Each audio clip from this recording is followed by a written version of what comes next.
Hola, mi gente. You are listening to Dancing into Parenthood, the Entre la Familia series, where Latinos get to hear our stories about raising our children with special needs. I am your host, Dr. Divina Lopez, board certified pediatrician for over 10 years and mom to a little boy with autism and ADHD. My motherhood journey has been my greatest inspiration to creating this podcast because when it comes to our community, we have unique circumstances that we keep entre la familia that we need to share and no longer keep quiet about.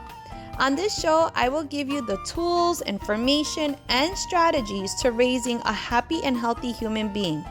Each week, I am connecting you with other Latino families who have generously shared their personal journeys and struggles so that you can have clarity and insight on what it takes to raise such a special child.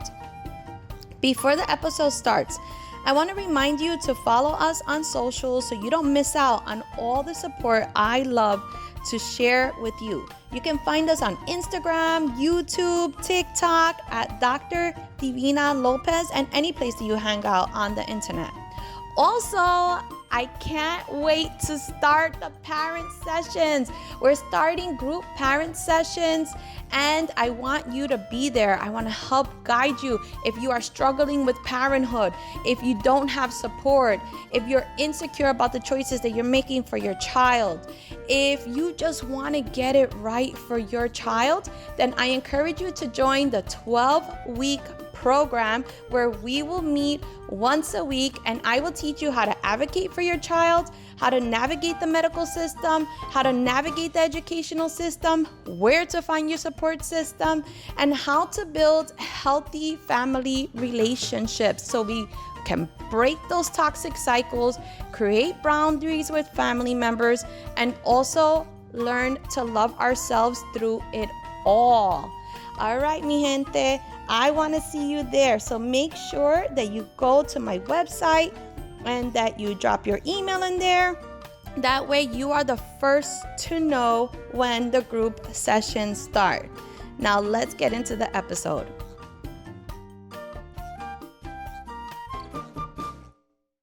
Hello. Welcome back to Hello. Dancing into Parenthood. This is Dr. Divina Lopez. I am your host of the podcast. I am a board certified pediatrician for over 10 years and a mom to a little boy with autism and ADHD. And we're getting the podcast back up. I've done a little pivot because after working in doing like autism evaluations and getting trained on doing autism evaluations as a general pediatrician, I realized how much of a need there really was for parents to have this sort of support and just to hear the stories from other parents because a lot of times we feel isolated. So today is like my first recording after over a year. And I have for you Theresa Gonzalez, which is a very dear friend that I actually met through a Bible study group. And she's a lovely person. I really felt connected to her just by meeting her because of her presence. She's very sweet and calm and kind and all of those things. But then when I learned about her son, and she has two sons, then I connected with her even more because of my own journey with Aaron, which everybody knows because I talk about it, on social media all the time. But I think that in this season of Dancing into Parenthood, I really want to focus on special needs parents, especially Latina moms, because I feel like there isn't really that space just for us.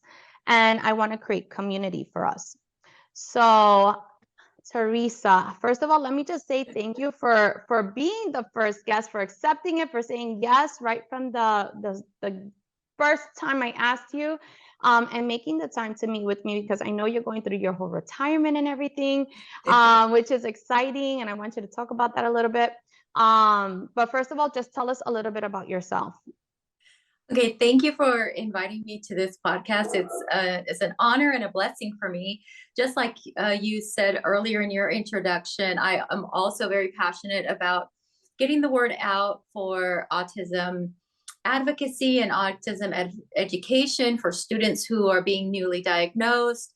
I am by profession, a teacher. I have certification in bilingual education from pre-K to 12th grade. So I have all of the grades covered. And I am a just regular general classroom teacher from 1st through 8th grade. I have been in education for 30 years. All but one of those years have been within the Latino or Spanish speaking community. I am a proud bilingual educator, and my entire career has been centered around building advocacy, biliteracy, biculturalism through my work. I do have a husband of 23 years, Eddie, and we have two sons. Abram, who is going to be a sophomore in college, I'm sorry.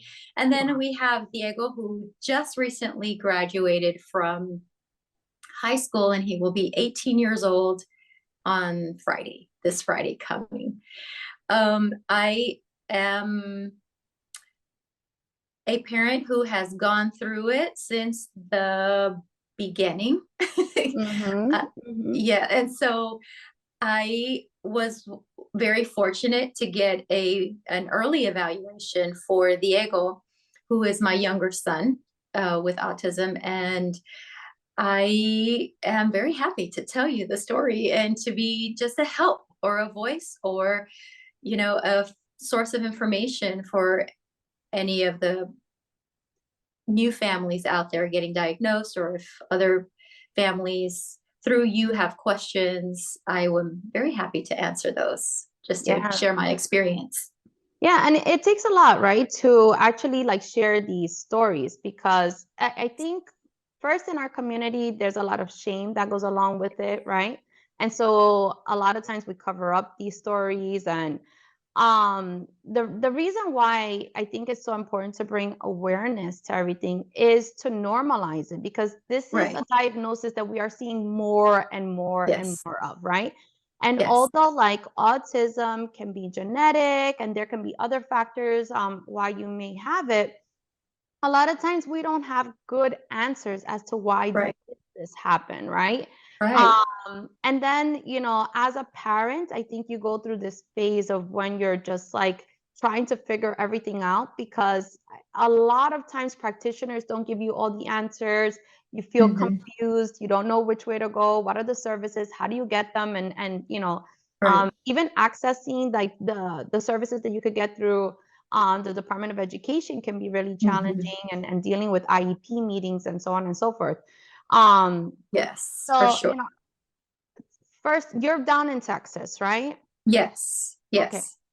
And I mean, we all know how big the Latino community is in Texas, right? So Theresa does amazing work every day.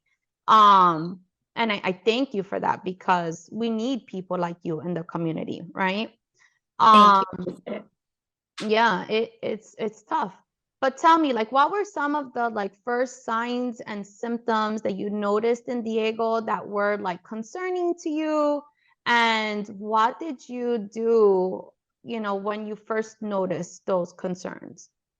Well, one of the very first signs that my husband and I both noticed was, even when he was very, very young, like months old, he had, sort of the symptoms of colic, which we thought were normal because our older son had colic for about 3 months. And we thought, okay, this is going to be a 3-month process. We know how to do it because we've just been through it. I guess I should say that my sons are only a year apart. Oh, wow. Yeah. So you have recently really gone through it. With Diego, was sort of like a very recent experience with going through the things with Abram. But then that never went away. So any new foods, anything he would eat, especially the milk, was very, very taxing on his body.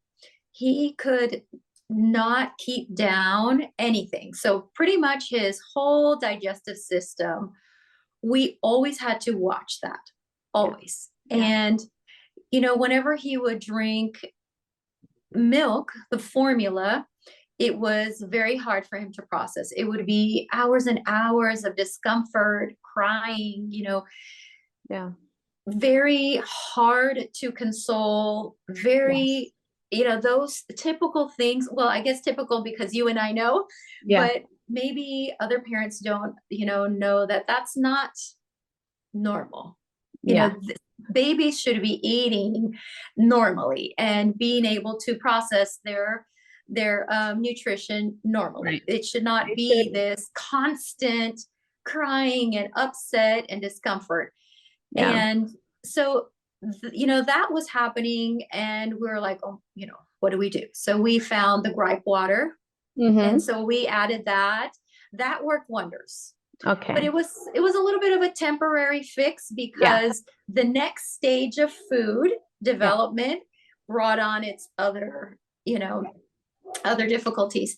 And so, but growing up, we noticed that he was a very quiet baby, except for the crying.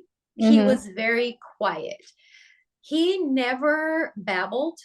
He Mm. never, you know, made noises to himself. He never attempted speech the way you would at meeting your milestones, Yeah. 9 months, Yeah. 12 months, 18 months, Yes. 24. You know, he was quiet, Yes. Yeah. quiet. And so he would, so when he wanted something or he was uncomfortable, he would cry and it would be Yeah. incessant. And Right. so that And was then you have to another one of figure it the, out, and it's like, oh my yes, goodness, what's wrong? How come I don't understand what to give him? And then you go through that whole guilt, right? Of like, yes, what's wrong, and how come I can't figure it out? And why is he always crying? And exactly. how do I console him?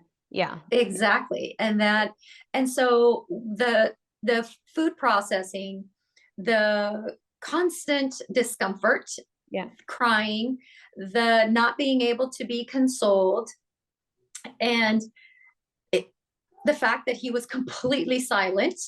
Hmm. And then right before maybe 18 months, Hmm. we noticed that he was not responding as a typical toddler would. Yeah. He would not turn to look at you when you called his name. He would not respond to noises Hmm. in the house. Yeah. So if you clapped and said, yay, for Diego, he would, I mean, for He's Abram, if very aloof. we spoke to Abram, if we clapped for him or did any kind of celebration, any noise making at all, he would not respond to it Yeah. at all. So we thought, okay, that's cannot be normal. And then it just so happened, which this is how I know that God is real, is that it just so happened that at school we were being newly trained for autism awareness Mm, right around that time. right. So you're And putting two and so two together. some of the things that I picked up on during that training were the lack of eye contact, the lack of attention, the lack of not turning and focusing on you when you're speaking to him or when he's being called. And I told my husband, this sounds a lot like the training that we are going through right now. And then so we started, Doing looking up research. things. Yeah. Yeah. And at And the then you go time, on Google. Yeah. Yeah. there was not a lot of printed literature. So we depended a lot on Google Yeah. because Yeah. that was the resource we had, and then we, our pediatrician noticed that whenever we would take him to his pediatrician appointments, that he was very restless. And he asked us, is he like this a lot whenever you take him out? And Mm-hmm. we said, all the time. Like, Diego Yeah. was not a child you could take to the store Right. at all, Right. at all. Yes. You could not Yes. take him out. You could not do, you know, you cannot take him out. Yes. He would enjoy the car ride, but as soon as you were going to get out of the car and he saw where you were going, he would panic, Yeah. and Yeah. And so what we thought were just tantrums, Yeah. why, our pediatrician was the one who told us, well, I'm not saying it is. I'm just saying, let me give you some paperwork. Let me Did they talk did some they give things you through like an you. Yeah, the questionnaire to fill out for the different developmental stages? exactly. But And that how was it. how old was he when the pediatrician actually like started telling you It or was asking you about this? it was right before the 18-month mark. It Okay. was between a year Hmm. and like between a year and a year and a half when we Yeah. started to notice all of these things. And then Right. when I had that training, it just so Yeah. happened that we were also going to do, his pediatrician's visit, and it all kind of came together at once. And And did your so, pediatrician do like a watch and wait sort of thing, or did at that point he give you a referral to get an evaluation done?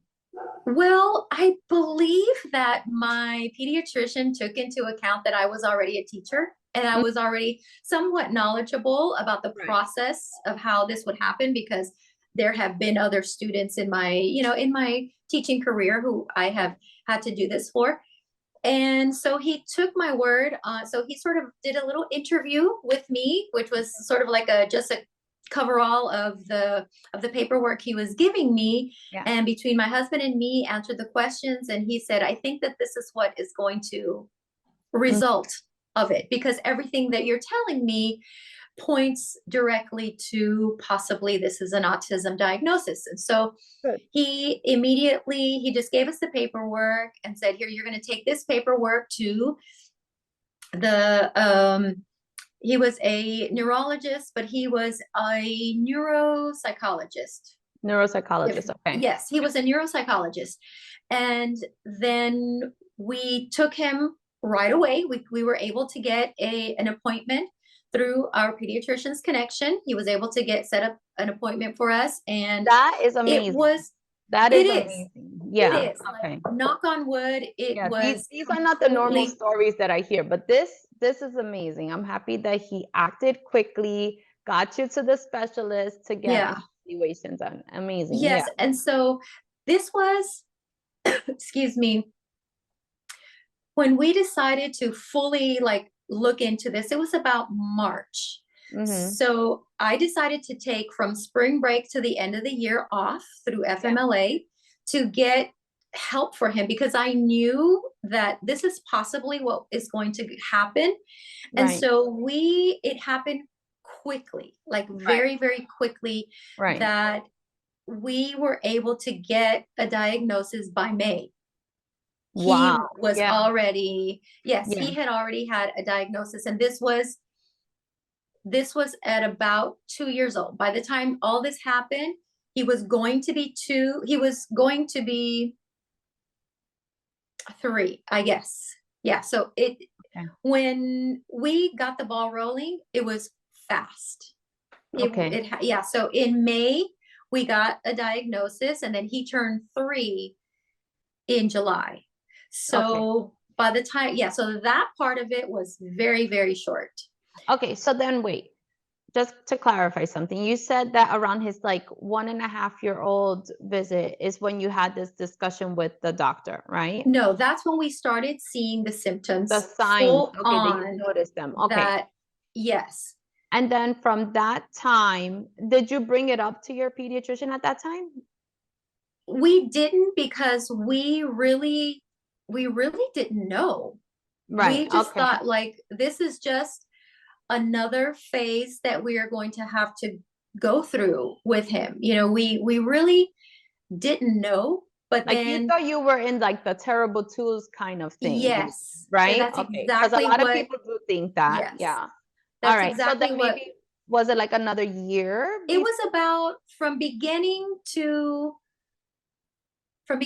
end, it was probably about less than a year Mm-hmm. from the first thing that we're like, wait a minute, just kind of noticing things. From Mm-hmm. noticing things to diagnosis was about a year. Okay. All right. Yeah, So then by because 3 years old, he's officially diagnosed. Yes. And so when I was receiving that training, and then we brought it, we took him to his appointment and all the paperwork, all of that was a very short period of time. Got But it. beginning symptoms were about a year before. Got it. Okay. Yeah. And once he was diagnosed, the official Mhm. diagnosis was made. Did that specialist tell you like what were the services available to him and how to get him the help that he needed, the support that he needed, or how to get him enrolled in a preschool? Yes, well, he let us know that, as well as my pediatrician. My pediatrician was very, very well versed on Okay, all good. of these things. So he was very, very helpful in getting the ball rolling. And of course, since I was a teacher, I knew how to begin the process. Mm-hmm. So we had to, at first, he was not 3 yet. So he was diagnosed about 2 months before his third Birthday. birthday. So between that time, the neuropsychologist said there is a program called EPI through Mm-hmm. Harris County, which is the county that I live in here in Houston. Yeah. They have an at-home service that Mm-hmm. that comes into your home and sort of teaches you. So she would come once a week for about an hour, and she had you with him and her observing. So Mm-hmm. you were the fly on the wall watching what she does, and then you do what she does all the other 23 hours of each day, And so And that what was services was she extremely helpful. providing? She was just, she was teaching us how to call his attention, how to get him to focus. She taught us about focusing on reeling him in by his interests, Mm-hmm. by when you want to talk to him, be in front of him rather than just, forcing him to turn around. It's probably not going to happen, especially if he's in this developmental stage of his life, you know, So she going was around really him. training you. Yes, She she's was really training by you. exactly through her modeling with him. We were to just sit back and watch and not interfere in anything. And so watch just how she does it. And then those 2 months were a lifesaver because it was really the beginning of us getting the ball rolling into from the diagnosis to the school system. We had no idea what to do, now with this diagnosis. And, thankfully we're smart people, and we, we were committed to our child's well-being. So But we, you also had certain luxuries, right? That a lot of people yes, like you were absolutely. able to take family leave to make sure that this all Yes. happens, right? Um, and I find it interesting also that this person who was coming into your house from the early intervention was really Hmm. working so much with you guys. Um, I really love that a lot. I think that's really Hmm. important, and I don't feel like it's done so much anymore. Now everything Right. is so like specialized of just like speech therapy or occupational therapy or physical therapy. Yes. And this part of the like therapy for the parents, right? Or you want to call it counseling or parent education or whatever Right. you want to call it, is really lacking, I think, in like so many ways. And I wish that Right. a lot more focus, especially those early years with the parent, because I think that if you have that, it helps in a way to just make you feel more confident now, when you're caring for your child, because Hmm. there's understanding there, of how to approach them. Because if you're thinking the typical way of doing things with a toddler, that's not going to work for your child, and that can actually Right. like, escalate the behaviors or the unwanted behaviors that we see a lot of times with children who are on the spectrum, and that really is frustrating for the child and for the parent, right? I Right. also feel that a lot of times these children are very anxious children, And it's a lot of it's because of that. It's because their caretakers just don't know what to do to help them, which builds up this like sort of distrust kind of thing. And sometimes the anxiety could really be, you know, terrible in these children. And they're always in that constant fight or flight mode, and their nervous system can't calm down, which to me just makes things more difficult for the caregiver and the child. Right. And anytime you try to bring in someone else, that is just going to Disaster.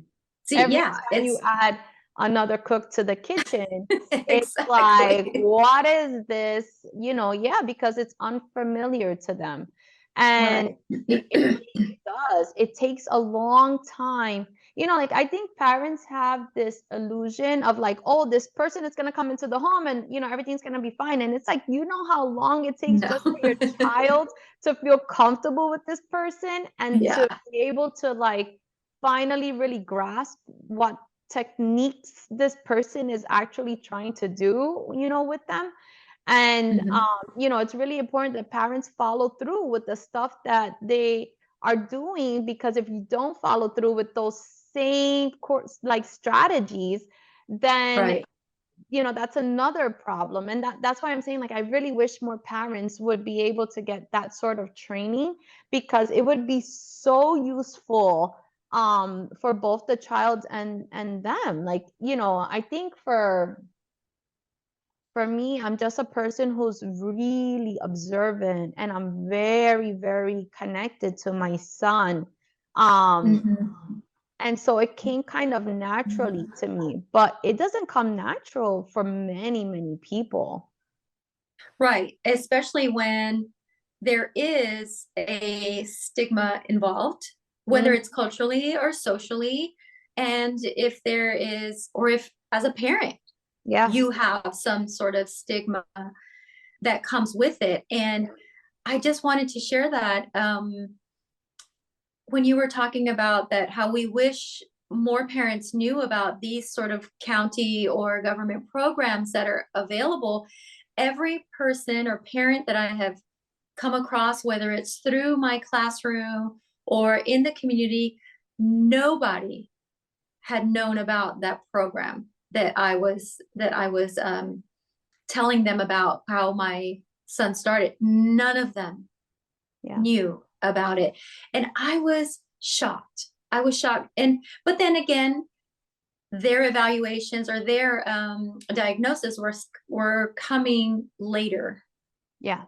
in life. Mhm. It was when they were in the school system, that was the first time maybe that a teacher or a loved one had had pointed it out to the parents. And so they just thought, oh, well, that's just how he is, you know, and Right. they dealt with it, you know, and And hearing you say this a lot of times makes me think about how behavior is viewed in our community, right? mhm, For mhm, Latinos, it's like, oh, you don't have good control over your child, and that's the reason why right, you behave like that, right? I heard that from exactly. my own mother. My own mother would tell me, like, you you know, he doesn't respect you because you're too like cool with him, too friendly with him, too all of Right, these things, right?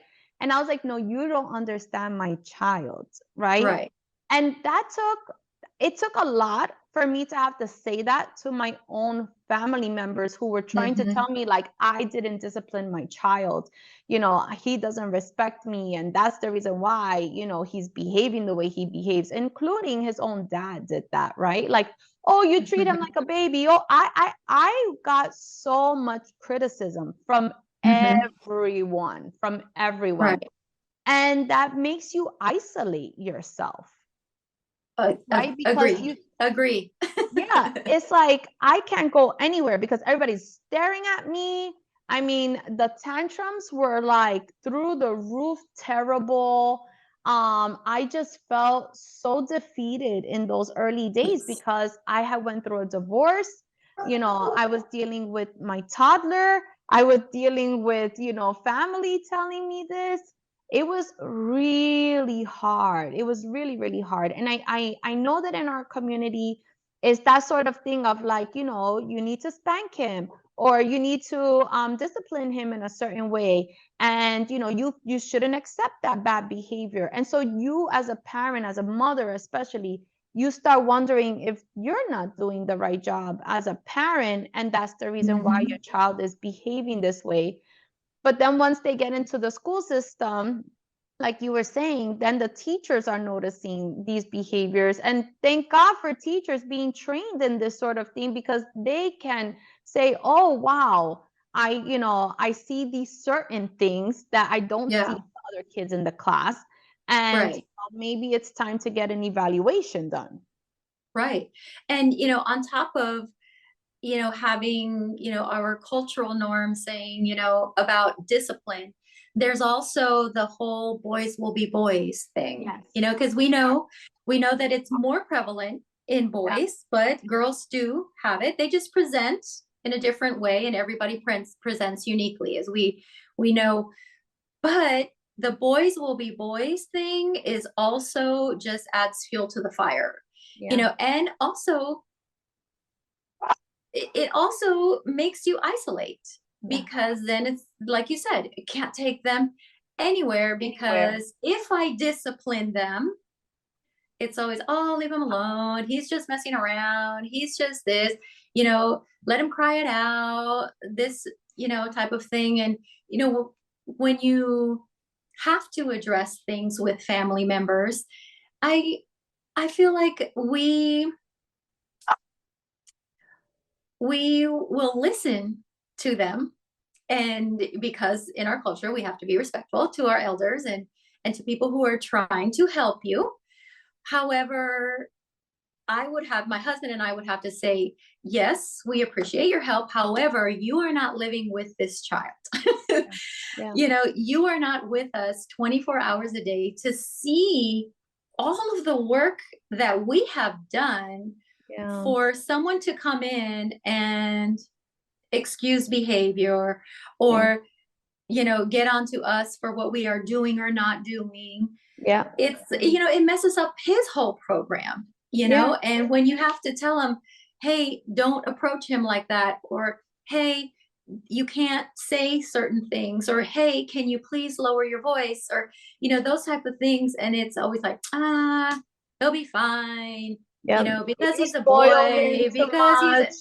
Yeah. yeah, it should Yeah. it should be fine. And it's like, okay, but my husband and I and my other son are the one who have to deal with the crying, Yeah. the when he curls up in a ball and cannot come out of his tantrum, or if he goes into his own little world and will refuse to engage with people, Yeah. all of those things they're not seeing Yeah. happen. They're just Yeah. seeing the behavior for the surface, on the surface.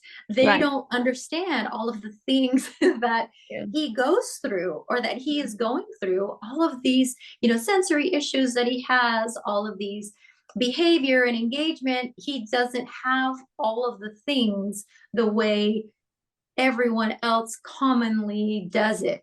Yeah. And Let me just say one thing. It looks like, I mean, just me hearing your story right now. When he was diagnosed, you and your husband were on the same page about this. Like, let's get yeah, services, let's do whatever we can. Like you were yes. both. When you received that diagnosis, how did it make you feel though? Well, it was a little bit of shock, and like, oh my gosh, what do we do now? Right. But at the same time, honestly, it was a relief for both of us To know. that Yeah. there is something going on here, that we are not crazy, and we are actually seeing what we are seeing, Yeah. and that the things that we are reporting to our family members, to our pediatrician, are actually valid and match a certain diagnosis. And now that we know, we are going to work and do all and everything that it takes to get this child to be better in whatever stage of life he is. And it took a commitment from both of us. And we were both, I mean, to this day, he's about to be 18 years old, and we still go through a lot of growing pains, Yeah. these type of growing pains, Yeah. but it's a daily and continuous commitment that we are both in it. Yeah. Hands on. We are both completely You in guys are it. team members. You Yeah. guys are a team, and you're like, we are going to attack this together. I love that. That's really Yes. beautiful. And I wish that all parents were like that when it came to the diagnosis. Yeah. How And we do have to give up some power in of some course. things, because for sure he is the teddy bear and I am the hammer when it comes to parenting. For sure, from day one to this day. And we joke about it and everything, but it is the absolute truth. So I mean, who are we kidding? It is absolutely true That's great. for No, us. that's great. Everybody knows But their role. yeah, and there are definite things that he is way, way, way by leaps and bounds better at than I am. Yeah. Because I'm a Taurus. Not that it's an excuse, but it is a reason. you know, I am very patient, and my expanse for love and patience and for commitment is great. Yeah. And it takes a long time for me to lose my patience. But as you know, as a Yeah. fellow Taurus, when I lose my patience, I absolutely lose my Then you patience. see red. Yeah. Yes. Mhm. And even though it takes a lot for me to get there, when I get there, I'm just like, it takes a lot of time for me to bring me back. That is always when we made a commitment that when either of us is at that point, the other person has to step in. Right. And So we you have guys been, have good strategies, good tools, good communication, which that's yes, what it takes to have a yes, successful yes, relationship as a couple, and then still tackle on these other things when it comes to your children, right? Whether your child is right. disabled or not.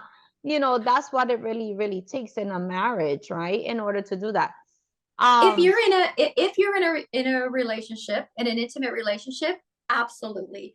yeah. Otherwise, it has to be that other caregiver, whoever it is, whether it's your parents or a babysitter, or somebody. You have to it is paramount to have some sort of support Yeah. system that Absolutely. has the same values and the same outlook and the same strategies Yeah. as you do.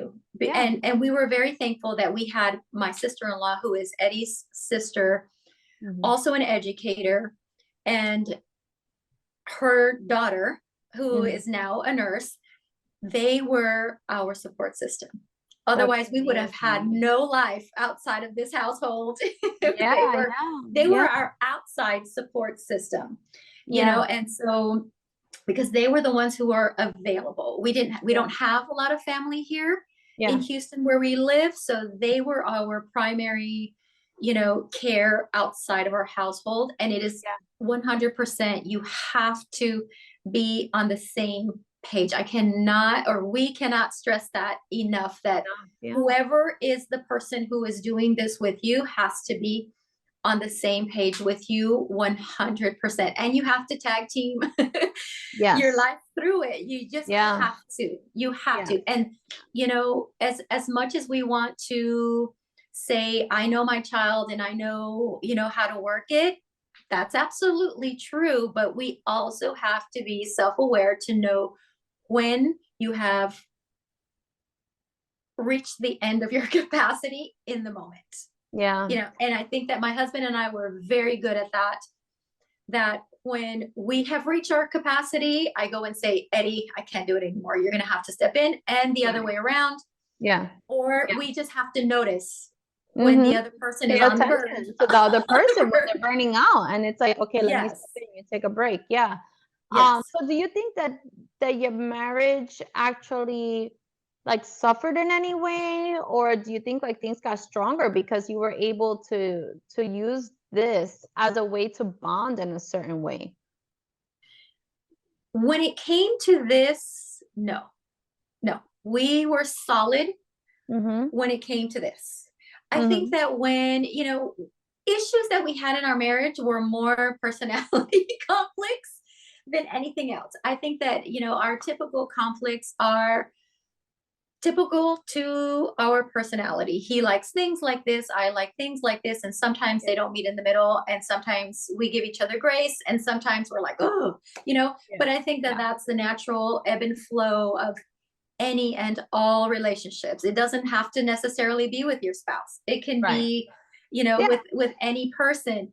And so as far as our marriage per se suffering because of this, no, because of that continuous commitment that we knew the statistic going in at that time, 15 or so years ago, the statistic was about 85% divorce rate 15 years ago. Like what it is now, I'm sure you have better statistics than I do, but that was the one thing that we said, absolutely not. We like each other too much. And I use the word like intentionally because it's past love. Yeah. Because you can love somebody and not really like the way they are. Yeah. But we generally like each other, and that is what carried us through. Because we're both very spontaneous with funny. We both like to see the funny things. We both make jokes. We both like to have that, as part of our just, intimate relationship, the way we interact with each other. Right. We just both said we are not going to ruin our marriage because of this, because we made the commitment years back when we got married. We made a commitment to each other, and that has to stay solid no matter what. It has to be solid no matter what, no matter what life brings to you. It's you and me. It has to be like that, and we made that commitment, when we lost our first pregnancy. He told me something that was absolutely changed my whole vision, where he said, you and I are a family, even if it's just the two of us. And that sentiment has rung true for him. I mean, he has been completely committed to that statement and to our marriage and to his fatherhood. Completely. Absolutely. Amazing. He's amazing. Yeah. He you guys has are been lucky to have each other. Really blessed. A very, very blessed marriage. God bless you. Absolutely. Knock on wood. Yeah. No, and he too is very, very supportive. And he is, he talks to his dad friends about, his dad friends who are going through own support group too. Oh, he has come across numerous people in his line of work who have gone through or are going through the same things, and through each other, they connect with other dads who are going through it, who need support or need help and need advice. That's why having support is so important. He has his own network of dads who he does this with as well. But especially for men, right? Like you don't usually hear about these sort of like groups for men. And I'm happy that he found that. Because yes, in the Latino community, usually there is a study done that shows how the machismo actually breaks the family apart and leads to divorce. Because the women get blamed for so much, and then the men just continue on their lives. But 100%. And I think, and I am indebted to his parents. His parents, I'm gonna cry again, but you know how I am. So llorona. But his parents, I will pass them over through Zoom. His parents are the most loving individuals, and my mother-in-law, God bless her, y que me la guarde por siempre, because she is absolutely, a heart on legs. She has been so supportive, and the way that they parented him, I totally see the way he parents our children. He does it with such kindness and with such care, and he he continues to be parented by his mom daily, Aw. weekly, and I think that that is definitely a blessing for me, that I have him and them as that, and I am so thankful for his parents for raising such a good man. You know, A he is very good the man. youngest of 6 children. He's Aw. the 6th child, and he stepped into fatherhood as if he had been doing it his whole life, and that is 100% attributed to his parents. He had good examples, you know. At one, When you live it, you can continue doing it. Um, yes, yeah, that's I mean, like I said, both of you, God bless you. That's amazing. And I'm so happy that both of your sons have you guys as parents, but you know, especially someone like Diego who needed the extra support, that he has that type of parenting from day one. That's amazing, right? Because yeah, then you know that this child, just on that alone, is going to thrive because he has two very committed parents. He comes from a very stable household, and you were both committed to doing everything that it took in order to give him a life where right, he, you know, could perhaps be an independent adult. Like, that's always my goal for my son. Like, if anyone asks me what's my goal for my son, to be an independent adult. Like, I want him to yes, just be an independent adult. And it's like, agreed, okay, you know, people are like, but isn't that what any parent wants? I'm like, yeah, but it's a little more challenging, right, for him. right, So I'm super hyper focused on that, probably maybe more so than other parents, because I know what his challenges are, and so I know where I need to really up the support for him in order right. to make that happen, right?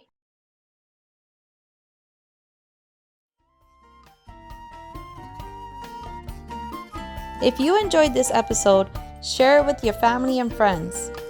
Also, join me for my group parenting sessions. I want you to be the first to know, so go directly to my website at www.drdivinalopez.com and share your email with me. That way you'll be the first to know when sessions start. Also, you can find me on Instagram at Dancing into Parenthood and on TikTok at Dr. Divina Lopez. Also, if you like this podcast, please subscribe. That way you always know when a new episode drops. I love you. Bye. Please keep in mind that all advice given in this podcast is general information. To understand your specific situation, you must consult with your pediatrician.